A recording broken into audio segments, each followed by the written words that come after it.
The Toronto Blue Jays entered the 2022 MLB season with lots of hype surrounding the team, and rightfully so, their roster is stacked.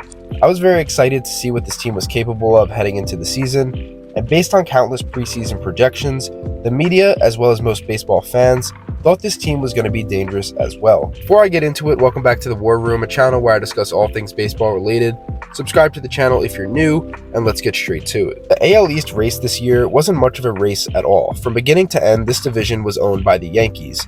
However, Toronto still managed to put together a respectable regular season, going 92-70, making them the 4 seed in the American League. This meant they would host the 90-72 5-seeded Seattle Mariners in the wildcard round. Seattle, who hasn't made the playoffs since 2001, was expected to go to Toronto and win 2 out of 3 games. The Blue Jays have a little bit of a cocky vibe to them, but they've been able to back it up for the most part in the regular season. Vladimir Guerrero Jr. said in March that 2021 was the trailer and 2022 was going to be the movie. When Alek Manoah was asked if he was feeling the pressure of postseason baseball, he responded by saying, quote, "Pressure is something you put in tires." So clearly this team had high expectations for themselves, as they should.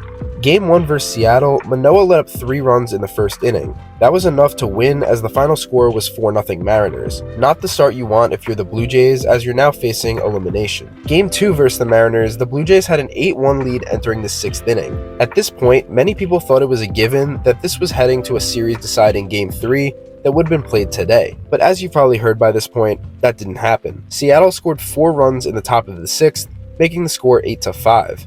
In the top of the 8th, with the score being 9-6, J.P. Crawford tied the game on a blue hit to center field, which caused George Springer to collide with Bo Bichette and resulted in Springer getting carted off the field. In the top of the 9th, Adam Frazier got the go-ahead run in, making it 10-9 Seattle and completing the unbelievable comeback. George Kirby locked it up in the bottom of the inning, leaving Blue Jays players and fans stunned at what they just witnessed. You gotta give credit to the Mariners for their resilience. Winning a series on the road in the postseason while most of this roster has no playoff experience is something that deserves recognition. As for the Blue Jays, they should be ashamed of themselves. All this talk from the players hyping this team up, and their performance in these 2 games was the best they could come up with. A roster of Vladimir Guerrero Jr., Bo Bichette, Matt Chapman, George Springer, Alejandro Kirk, Whit Merrifield, and Teoscar Hernandez, plus pitchers like Kevin Gausman, Alek Manoah, and Jordan Romano, should not be out of the postseason in 2 games. I understand this is the nature of baseball, and like I always say on this channel,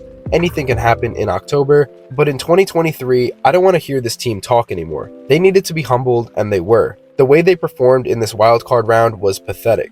I guess the Maple Leafs choking every year rubbed off on them. The Blue Jays can get extra bullpen help in the offseason if they want, but there was no excuse for them to lose this series with the roster they already have. They easily have enough talent to make a run at the World Series, but they couldn't even win 1 game at home against a lower-seeded team. While most people are happy that the underdog Mariners moved on, it's distracting many people from the absolute choke job we just witnessed by the Blue Jays, and they deserve more hate for it. The Mariners will play their division rivals in the ALDS on Tuesday, as the playoffs are just kicking off.